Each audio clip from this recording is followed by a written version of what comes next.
नमस्कार, मैं हूं आपके साथ जूही सक्सेना। स्वागत है आपका अपने मन पसंदीदा हेल्थ शो संजीवनी में। हेल्थ इज वेल्थ, इसी तमन्ना के साथ हम हर रोज आपके लिए लेकर आते हैं आपका अपना मन पसंदीदा हेल्थ शो संजीवनी। हर रोज की तरह आज भी हमारे साथ मौजूद हैं आपकी सेहत की समस्या को सुलझाने के लिए वर्ल्ड फेमस आयुर्वेदाचार्य डॉक्टर प्रताप चौहान। डॉक्टर साहब, बहुत बहुत स्वागत है।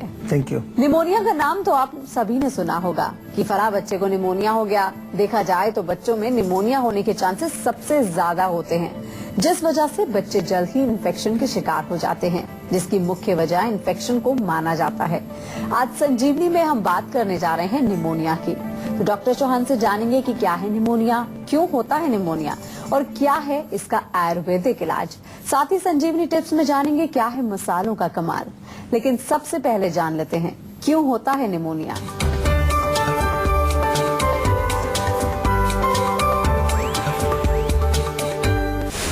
बच्चे को सर्दी जुकाम रहता है, सांस लेने में परेशानी होती है, पेट के निचले हिस्से में दर्द होता है, होठों का रंग नीला पड़ गया है, तो हो जाइए अलर्ट, बच्चों में घातक है निमोनिया।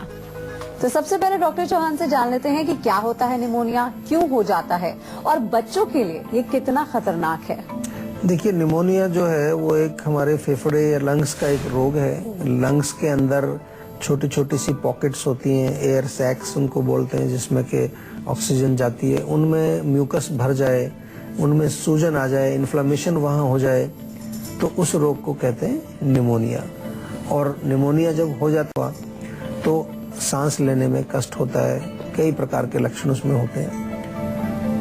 क्यों हो जाता है, अनेक कारण हैं उसके। अगर हम थोड़ा सा मॉडर्न मेडिसिन की दृष्टि से कहें तो आमतौर पर एक बैक्टीरियल इन्फेक्शन, बैक्टीरिया या कभी कभार जो है कोई फंगस या कोई वायरस की वजह से इन्फेक्शन हुआ, किसी भी कारण से इन्फेक्शन लंग्स में होता है तो उससे निमोनिया बन सकता है। एक विशेष प्रकार का बैक्टीरिया भी होता है जो इस रोग को पैदा करता है।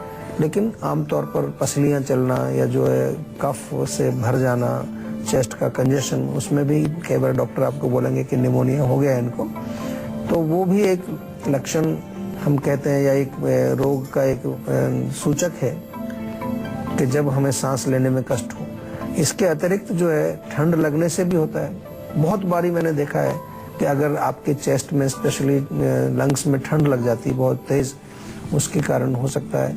या अगर आपकी इम्यूनिटी पावर कमजोर है, जैसा कि आपने कहा कि बच्चों में क्यों बार बार होता है, तो उसका मेन कारण ये है कि बच्चे अभी छोटे हैं, उनके लंग्स की इम्यूनिटी पावर कमजोर है। वृद्ध लोगों में, बुजुर्ग लोगों में भी इसलिए एक देखने को आमतौर पर मिला जाता है। आयुर्वेद की दृष्टि से अगर हम देखें कारण इसका, तो कफ का प्रकोप हमारे शरीर में जब होता है, कफ की वृद्धि जब होती है, तो वो इस रोग को पैदा करती है।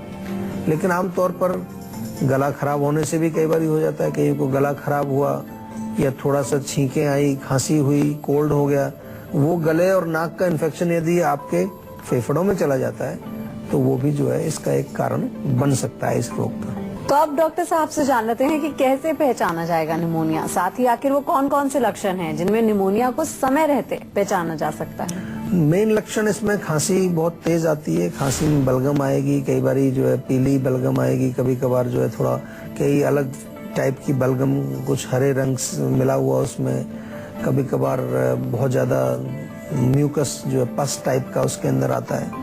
खांसी एक मुख्य इसमें लक्षण है। सांस खींच करके आना, आपने देखा होगा छोटे बच्चों में भी कई बार उनकी पसलियां जो है ऊपर नीचे होती रहती हैं, सांस नहीं आता है, बहुत जल्दी जल्दी सांस लेना पड़ता है।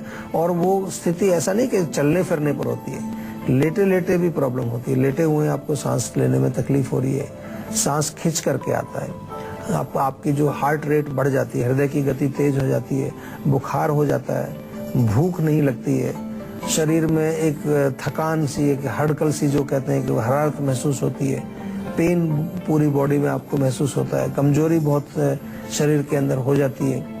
तो और चेस्ट में पेन होता है, चेस्ट के अंदर पेन एक इसका मुख्य लक्षण है। तो इस प्रकार के लक्षण इसके अगर कहीं नजर आते हैं तो थोड़ा चेकअप वगैरह कराना चाहिए, थोड़ा सीरियसली इसको लेना चाहिए।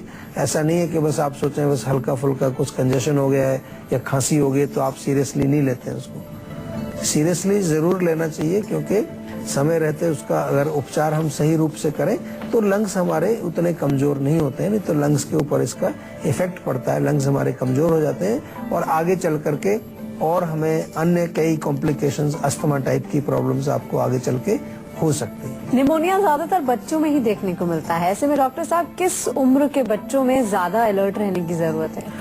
ज्यादा जो एक तो न्यूली बॉर्न बच्चे होते हैं 2-3 साल तक की उम्र में बहुत ज्यादा तकलीफ देता है, क्योंकि बच्चे बहुत कमजोर हैं और आमतौर पर जो पेरेंट्स हैं वो भी ध्यान नहीं देते हैं। पंखा चल रहा है, हमें ठंड नहीं लग रही है, हमारी इम्यूनिटी स्ट्रांग है, छोटा बच्चा है उसको ठंड लग रही है, या कभी ठंडे पानी से नहला दिया या कभी ठंडी चीज उसको कोई खिला दी।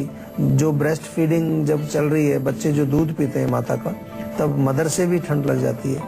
मदर को अगर कोल्ड हो गया, उसको खांसी हो रखी है, वो ज्यादा ठंडी चीजों का सेवन कर रही है, उससे भी बच्चों को हो सकता है। और मैक्सिमम अगर एज की बात आपने जैसे पूछी तो मैं कहूँगा कि 5 साल तक थोड़ा केयरफुल रहना चाहिए। 5 साल तक बच्चे थोड़े नाजुक होते हैं, कमजोर होते हैं, और विशेष तौर पर जो 2 या 2.5 साल से छोटे उम्र के बच्चे, उनको तो विशेष प्रोटेक्शन, विशेष ध्यान रखना चाहिए। नहीं तो बार बार आप उनको जो है फिर दवाइयाँ खिलाते हैं, एंटीबायोटिक जो है सीधे भागते हैं लोग एकदम से। एंटीबायोटिक बड़ी स्ट्रांग, छोटी सी नन्ही सी जान, उसको इतनी स्ट्रांग दवाइयाँ खिला देते हैं लोग। मैं तो आपको कहता हूँ कि अगर ऐसी कोई स्थिति आ भी जाती है, आपको लगे कि छोटे इनिशियल लक्षण है, ताज़ा अदरक का रस निकालिए, थोड़ा सा शहद मिलाइए और उसको ड्रॉपर से उसके मुंह में डालिए, बहुत अच्छा काम करता है। मैंने इतने लोगों को ये बताया है, इतने लोगों को मैं बताता भी हूँ और लोग कहते हैं जी बहुत अच्छा काम करता है। जरूरी नहीं है एकदम से भागें, क्योंकि बच्चा बड़ा नाजुक है, अभी उसकी ऐसी शक्ति कमजोर है, और उसको स्ट्रांग दवाइयाँ दें तो फिर बड़ा मुश्किल हो जाता है। इमरजेंसी ठीक है, इमरजेंसी में आप दे सकते हैं, लेकिन कोशिश करो थोड़ा सा नेचुरल चीजों से ही बच्चों की इम्यूनिटी बढ़ाने की कोशिश आपको करनी चाहिए और उनके रोगों को दूर करने का प्रयास करना चाहिए। और अब बारी है आज की संजीवनी की, जिसमें डॉक्टर साहब से जानेंगे निमोनिया को लेकर आयुर्वेद में कौन कौन से नुस्खे हैं। तो डॉक्टर साहब, क्या है आज की संजीवनी? बहुत अच्छे नुस्खे हैं आपके किचन में, बहुत सारी चीजें मिलती हैं। 1 चम्मच मेथी ले लीजिए, 1 चम्मच सौंठ का चूर्ण ले लीजिए, 5-6 काली मिर्च, इनको सबको कूट करके थोड़ा सा 1 गिलास पानी में अच्छी तरह से उबाल लीजिए और इस उबले हुए पानी को थोड़ा थोड़ा करके पिलाते रहिए। छोटे बच्चे हैं, उनको भी आधा चम्मच, 1-1 चम्मच ये पानी आप पिलाते रहेंगे, उससे बहुत लाभ मिलेगा। इसके अतिरिक्त एक बहुत बढ़िया नुस्खा है जो मैं हमेशा बताता हूँ, बहुत लोगों को मैंने बताया है, इसका बड़ा इफेक्ट होता है। उसमें आपने 5 चीजें लेनी है: सौंठ, काली मिर्च, पिपली, इलायची और दालचीनी। 5 चीजों को बराबर बराबर चूर्ण रूप में ले लीजिए। मान लो 10-10 ग्राम अगर 5 ली तो इसमें 50 ग्राम, यानी कि जितना सबका टोटल है उतना ही मिश्री का पाउडर या कच्ची खांड हो तो वो मिला लीजिए आप। अगर ये चीजें नहीं मिलती तो चीनी भी मिला सकते हैं उसमें पीस करके, ऐसे भी मिला सकते हैं। ये जो मिक्सचर बनता है, इसमें से छोटे बच्चे हो तो 1/4 चम्मच, थोड़े 5 साल से 10 साल के बीच में तो आधी चम्मच तक दे सकते हैं, और 10 साल से बड़े बच्चे हैं तो 1 चम्मच तक दिन में 2 बार शहद में मिला के उनको चटाइए, बहुत फर्क पड़ेगा। तुलसी के पत्ते, काली मिर्च, लौंग पानी में उबाल करके थोड़ा सा उसमें शहद मिला करके ये भी दे सकते हैं। और बहुत इम्पोर्टेंट है कि उनके चेस्ट के ऊपर कोई तेल की मालिश की जाए, जैसे यूकलिप्टस का तेल है, या तेल में, सरसों के तेल में थोड़ा लहसुन पका करके उससे गरम रखना है थोड़ा सा उनको। गरम तेल कोई भी हो, गरम तेल से मालिश करेंगे उससे भी लाभ मिलेगा। और दूध में थोड़ा लहसुन पका करके थोड़ी सी हल्दी मिला करके वो भी थोड़ा थोड़ा पिलाया जा सकता है। बहुत सारे मैंने आपको नुस्खे बताए, प्रयोग करके देखिए, बहुत कारगर है, अच्छा आपको फायदा मिलेगा। और आप जो है ये भी सोचेंगे कि कितने सालों से बिना मतलब में आप जो है एंटीबायोटिक और क्या क्या उनको बच्चों को खिला रहे थे, उससे आपको नेचुरल चीजों से जो आपके किचन में मौजूद हैं उनसे आप बच्चों को ठीक रख सकते हैं, स्वस्थ रख सकते हैं। और प्रिवेंशन के लिए च्यवनप्राश मंगा लीजिए जीवा से, और च्यवनप्राश बच्चों को चटाना शुरू करिए, उनको खिलाना शुरू करो। अभी से उनका टेस्ट डेवलप हो जाएगा, जिंदगी भर खाएंगे, बहुत अच्छा रहेगा। अगर आपको निमोनिया है और आप इससे परेशान हैं, ऐसे में आपको किन किन चीजों का परहेज करना चाहिए, डॉक्टर साहब से जानते हैं। और निमोनिया में डॉक्टर साहब क्या कोई साइड इफेक्ट भी होता है? देखिए, परहेज तो ठंडी चीज़ों का करना है, कोई भी आइसक्रीम, ठंडा पानी, कोल्ड ड्रिंक ये नहीं पीनी है। म्यूकस फॉर्मिंग चीज़ें, मिठाइयाँ हैं, मिल्क प्रोडक्ट्स हैं, तली चीज़ें बिल्कुल नहीं खानी है। तो परहेज तो उसमें वही है कि जो लंग्स में और ज़्यादा म्यूकस ना बने। और जहाँ तक साइड इफ़ेक्ट की बात करें या कॉम्प्लिकेशंस की बात करें, यस ऑफ कोर्स, अगर निमोनिया को सही टाइम पर हम ट्रीट नहीं करते हैं तो लंग्स में और सीरियस कॉम्प्लिकेशंस हो सकते हैं। लंग्स आपके जो है फेल भी हो सकते हैं, लंग्स में कोई परमानेंट कंजेशन हो सकता है, लंग्स का कोई हिस्सा कमजोर हो सकता है, अस्थमा आपको बन सकता है, अनेक प्रकार के। तो कोई भी रोग अगर हो इस तरह का तो उसकी चिकित्सा तो अवश्य करनी चाहिए। एक कॉलर हमारे साथ जुड़ गई हैं, शिल्पा है दिल्ली से। क्या जानना चाहती हैं शिल्पा आप? जी, मैं जानना चाहती हूँ, मुझमें वेट बहुत कम है, मेरा वेट कभी नहीं बढ़ता है। वेट कम है आपका? हाँ, मेरा 40 किलो ही वेट है। जैसे मेरी उम्र 23 या 24 के आसपास है, तो मेरा वेट नहीं बढ़ता है। नहीं, देखिए, वेट का उम्र से कोई कनेक्शन नहीं है। आप जो है खाना ठीक से खाते हैं रेगुलर? नहीं, खा पीना नहीं लगता है बॉडी से, ना ग्रोथ बॉडी में हेल्थी बनाता है ना कुछ। खाया पिया लगता नहीं है। तो आपका जो है पाचन कैसा है, हाजमा ठीक है? नहीं, वो भी ठीक नहीं रहता। हाँ जी, दो चीज ही केवल लेनी है आपको, आंवला और शतावरी। आंवला और शतावरी दोनों को बराबर बराबर मात्रा में मिला करके एक मिक्सचर बना लीजिए और इस मिक्सचर में से एक एक चम्मच दिन में 2 बार आपको लेना है। दूध के साथ लेंगे या पानी के साथ लेंगे, जैसा भी आपको सुविधा है, लेकिन 2 टाइम इसको रेगुलरली लेना है। 1 टीस्पून भर करके पूरा। साथ में अपने पाचन को ठीक करने के लिए थोड़ा सा अदरक का सेवन आप करिए। खाना खाने से 5-7 मिनट पहले छोटा सा अदरक का टुकड़ा आप चबाएं, उसको चूसते रहें, ताकि वो रस जो अंदर जाएगा वो आपकी अग्नि को थोड़ा सा स्टिमुलेट करेगा और आपकी अग्नि भोजन पचाने में सक्षम रहेगी। एक कॉलर हमारे साथ जुड़ गए हैं, प्रदीप हैं फरीदाबाद से। क्या जानना चाहते हैं प्रदीप जी आप? मैं ही जानना चाहता हूँ, मेरे सर पे में बाल कुछ ज्यादा कम हो रहे हैं। अच्छा जी जी, तो सर आप बताएंगे मुझे क्या करना चाहिए उसके लिए? तो बाल मतलब ऐसे बीच बीच में से गिर रहे हैं या कोई वहाँ से नहीं, पूरा साइड पैच से, बन गया? साइड आगे से, साइड से। अच्छा, पैच तो नहीं बना, बीच बीच में चकत्ते जैसे हो जाते हैं? नहीं नहीं, ऐसा कुछ नहीं है जी। अच्छा, आगे की तरफ से बाल आपके जा रहे हैं? हाँ जी, हाँ जी।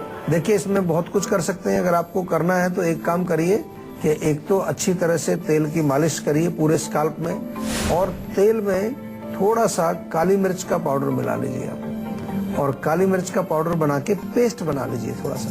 और जहाँ जहाँ पर बाल आपके नहीं है वहाँ उसको थोड़ा सा जेंटल मसाज करना है। हल्का सा जलन भी होगी, थोड़ी तकलीफ होगी, लेकिन थोड़ा सा वो स्टिमुलेट करता है, हमारे हेयर फॉलिकल्स को स्टिमुलेट करता है।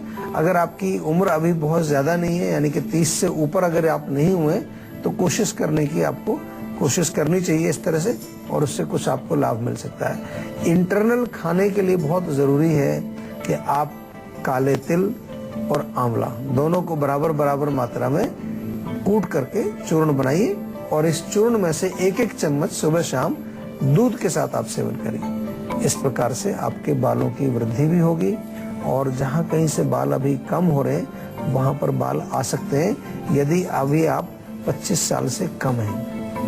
अगर ज्यादा उम्र है, 30 से ऊपर आप हो गए, फिर थोड़ा मुश्किल होता है। फिर मैं आपको यही कह सकता हूँ कि आगे और ना गिरे, उसके लिए प्रयास करें। अगर आप भी चाहते हैं कि बीमारियां आपके पास न फटके और फिट और हेल्दी आप बने रहें, तो आप इस नंबर पे कॉल करके 0129404040 पर अपना फोन नंबर जल्द से जल्द रजिस्टर करवा सकते हैं। उसके बाद डॉक्टर चौहान के पैनल के डॉक्टर आपको खुद फोन करके आपकी सेहत से जुड़ी प्रॉब्लम का सोल्यूशन बताएंगे। फिलहाल यहाँ पर वक्त हो गया एक छोटे से ब्रेक का। ब्रेक के बाद बारी है संजीवनी टिप्स की, जिसमें जानेंगे क्या है मसालों का कमाल। इसलिए आप कहीं मत जाइएगा, देखते रहिए अपना मन पसंदीदा हेल्थ शो संजीवनी, ताकि स्वस्थ रहें आप। ब्रेक के बाद एक बार फिर से आप सभी का स्वागत है संजीवनी में, और अब बारी आती है संजीवनी टिप्स की, जिसमें डॉक्टर साहब आपको बताएंगे मसालों का क्या है कमाल। डॉक्टर साहब बताइए। देखिए, बड़ा अच्छा आपने प्रश्न पूछा है। मसाले आमतौर पर लोग सोचते हैं तड़का वगैरह लगाएं, थोड़ा ग्रेवी बनाएं तो टेस्ट उसमें आ जाएगा भोजन में। टेस्ट तो आएगा, लेकिन मसालों में बहुत सारे औषधीय गुण भी हैं। सबसे बढ़िया जो उनमें क्वालिटी है मसालों के अंदर, वो है कि हमारे आयुर्वेद की भाषा में कहें तो दीपन और पाचन, यानी कि हमारी जठराग्नि को, हमारी डाइजेस्टिव फायर को वो तेज करते हैं, उसको स्ट्रांग बनाते हैं, और भोजन को पचाने में सहायता करते हैं। जो भी आपने खाना खाया वो आसानी से पच जाए, इसलिए हम मसाले का प्रयोग करते हैं। औषधीय गुण हैं बहुत सारे मसालों को, आप एज मेडिसिन, आपने देखा होगा अपने शो में कितनी बार हम मसालों का नुस्खे आपको बताते हैं।